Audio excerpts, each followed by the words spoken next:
조갑제 TV 시청자 여러분 안녕하십니까? 목숨을 걸고 북한 정권을 탈출하든지 북한 정권에 저항을 해서 대한민국 국민이 된 이후에 아무도 알 수 없는 북한 정권의 깊은 이야기, 또 북한 정권의 악마적 본질을 국제사회에 고발해가지고 역사의 흐름을 바꾸고 있는 분이 세 분이 계십니다. 1997년에 한국으로 온 북한 노동당 비서 출신 황장엽 선생 돌아가셨죠. 2010년에. 그리고 1987년 대한항공기를 폭파시킨 직후에 생포되었다가 한국에 와서 전향하고 김정일 정권의 테러 실상을 폭로해가지고 세계적으로 테러 문제 그리고 일본인 납치자 문제가 부각되도록 한 김현희 씨, 그리고 2년 전에 한국에 귀순한 태영호 전 공사, 이 세 사람입니다. 이 세 사람은 북한 정권이 가장 싫어하고 미워하고 죽이고 싶어하는 세 사람입니다. 그런데 좌파 정권이 들었으면 이 세 사람들이 순환을 받게 되는 것은 참으로 이상하지 않습니까? 이 세 사람은 목숨을 걸고 대한민국을 지지하고 우리의 적을 고발하는 사람들입니다.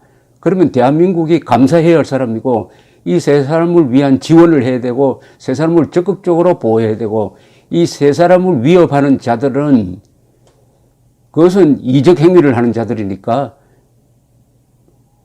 법을 동원해서 응징해야 합니다. 그것이 대한민국이라는 국가의 의무입니다. 그리고 권리입니다. 그런데 어떻게 좌파 정권이 들었으면, 명색이 좌파 정권은 인권을 소중하게 여기고 진실을 높이 사는 이 세력이 정권을 잡으면 어떻게 이 세 사람, 세 애국자, 그리고 진실을 전하는 사람, 북한 정권, 우리의 적을 비판하는 사람을 못살게 굴고 괴롭히고 소외시키고 감시하고 이렇게 합니까? 그것은 대한민국의 김대중, 노무현, 문재인 이 좌파 정권의 성향을 그대로 고발하는 것이죠. 황장엽, 태영호, 김현희 씨를 핍박하는 정권은 그 정체가 뭡니까?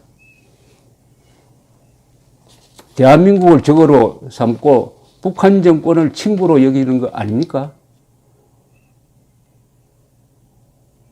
그렇다면 그 정권은 조국에 반대하는 정권이 된 겁니다. 국가에 반대하는 정권을 우리가 뭐라고 불러야 됩니까? 그 정권을 국민이 어떻게 해야 됩니까? 헌법이 어떻게 해야 됩니까? 지금 태영호 전 공사, 전 영국 주재 북한 대사관의 공사는 최근에 책을 냈는데 이 책도 화제가 되고 이분이 책을 낸 걸 계기로 해가지고 국회에서 최근의 북한의 동향, 그리고 지금 핵 문제를 대하는 북한의 태도, 그리고 트럼프 김정은 회담의 전망, 북한의 개혁 가능성, 이런 문제에 대해서 아주 논리적인 보고를 했습니다. 저도 그 자리에 있었지만은 정말 2시간 동안 공부를 많이 했습니다. 태영호 공사는 이념이 투철할 뿐 아니라 용감한 사람이고 아주 머리가 명석한 사람이라는 것을 알게 되었습니다. 이 사람의 강연을 듣고 이 사람의 책을 읽으면 북한을 보는 시각이 아주 명료해집니다. 그러면서 지금 벌어지고 있는 이른바 비핵화 사기극에 속지 않게 되는 것이죠. 이러니까 태영호 공사를 겨냥해가지고 북한에서 협박을 하고 그것이 반영된 건지 태영호 공사가 상당한 스트레스를 받고 있는 것 같습니다. 드디어 어제 이분이 근무하는 국가정보원 산하에 국가안보전략연구원 자문위원을 물러나겠다는 사의를 밝혔다고 합니다. 안보전략연구원 측은 오늘 중으로 면직될 것이다 라고 조선닷컴에 이야기를 했다고 합니다. 태영호 전 공사는 100% 자발적인 사의 표명이라고 이야기를 했습니다.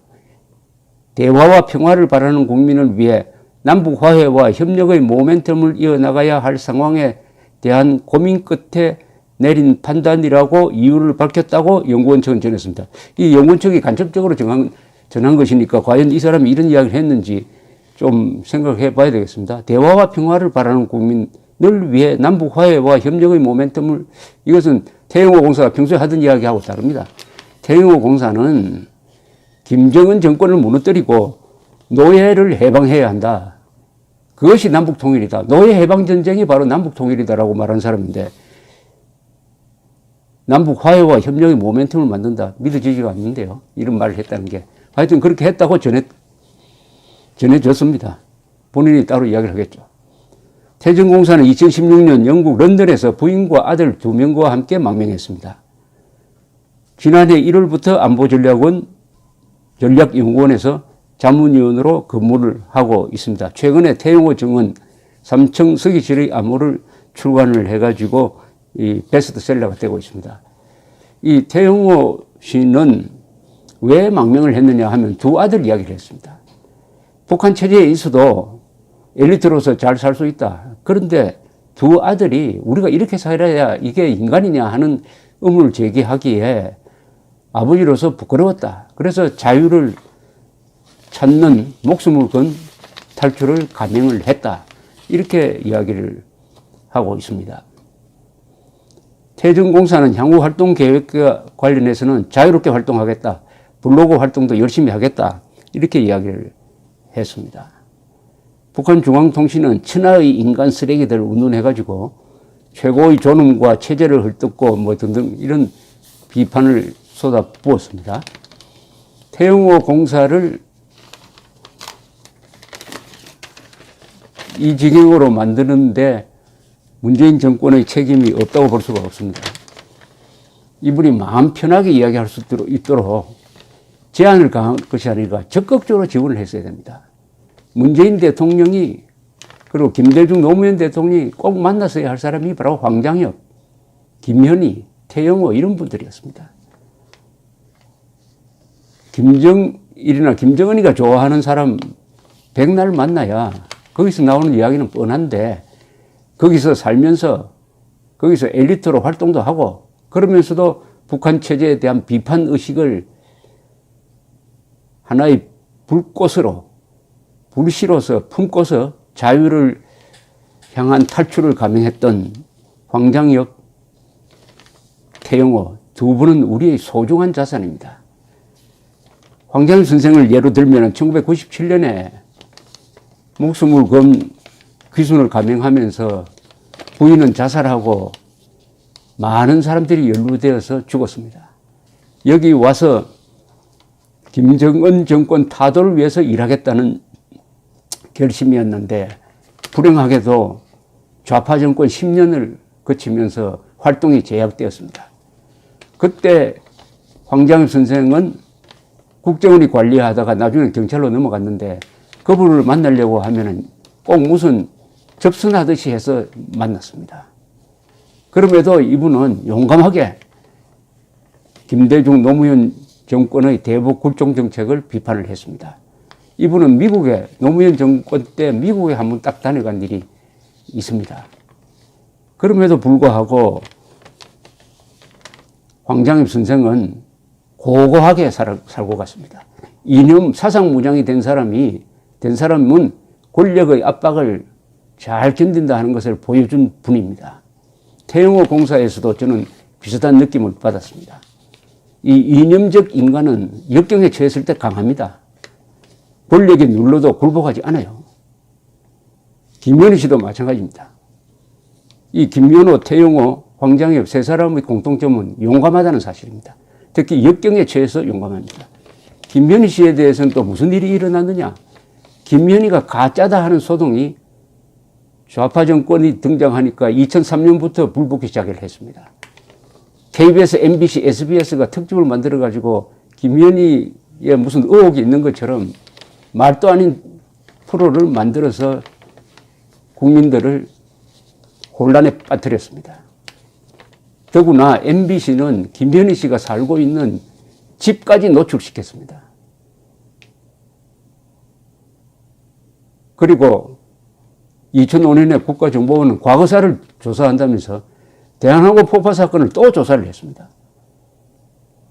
국정원의 전신인 안기부가 확실한 자료를 내고 더구나 세계 정보기관의 협조를 받아가지고 김현희의 범행을 명백하게 밝혀내고 여기에 따라서 유엔이 북한을 제재하고 그다음에 우리 재판부도 3심, 1심, 2심, 3심에서 다 김현희를 진범으로 보고 확정 판결을 내렸는데도 그것을 뒤집는 과거사 조사를 했다는 것 자체가 이것은 국가에 대한 반역이죠. 국가정보원의 국가에 대한 반역입니다. 해보니까 뭐가 나왔습니까? 나올 게 없죠. 역시 김현희는 진짜다. 그 결론을 내리는데 일부러 시비를 만들고 돈을 들이고 또 도저히 용서할 수 없는 것은 일부 신부들이 김현희를 가짜로 모는데 앞장섰습니다. 언론이 앞장섰어요. 좌파 정권의 비호하에서. 그 당시에 국정원도 공모를 했다는 의혹이 있습니다. 이 사실을 이명박 정부가 들어서서 폭로를 했습니다. 그래 해도 김현희를 가짜로 모는데 가담했던 공무원들에 대한 처벌이 이루어지지 않았습니다. 이게 우파 정권의 잘못하는 짓이죠. 다른 나라에서 이런 일이 있으면요, 김현희, 황장혁, 태영호 씨를 괴롭히고 법을 어긴 자들은 다 감옥에 가야 됩니다. 애국자를 탄압하는 자들은 감옥에 보내야 그런 나라가 넘어가지 않는 것입니다. 그런 경우에는 국가가 무서워야 합니다. 국가는 적에 대해서는, 반역자에 대해서는 잔인할 정도로 무서워야 그게 국가입니다. 대한민국의 실수는 냉전시대 그 이후에 전후 한 1970년대까지는 그런 모습이 있었으나 그 이후에 민주화의 소용돌이에 말리면서 국가가 흐물흐물해지면서 이적, 간첩, 반역 세력에 대해서 너무나 부드럽게 온건하게 굴종적으로 대하다가 보니까 오늘 우리가 보는 이런 세상을 만들었다는 점입니다. 거기에는 우파 정권, 이른바 보수 정권의 책임도 큽니다. 자, 김현희, 태영호, 황장혁, 새 애국자, 목숨을 걸고 대한민국 품에 안긴 이 새 애국자, 그 중에 살아있는 사람은 두 사람, 김현희, 태영호, 두 사람을 국가가 보호하지 못하면 국민이 보호를 해야 됩니다. 국민 중에는 공무원도 있고 군인도 있고 국정원 직원도 있고 국민입니다. 이건 국민의 의무입니다. 정권이 보호를 못하면 국민이 보호를 해야 돼요. 정권이 보호하지 못하고 국민도 보호하지 못하면 이 두 사람은 김정은에게 희생되거나 바쳐질 수도 있습니다. 대한민국 품에 안겼던 이한영이라는 사람은 북한이 보낸 저격수에 걸려가지고 아파트 앞에서 피살되었습니다. 황장엽 선생도 암살의 위험에 처했던 적이 있습니다. 태영호 공사, 우리 국민이 지켜줘야 하겠습니다. 감사합니다.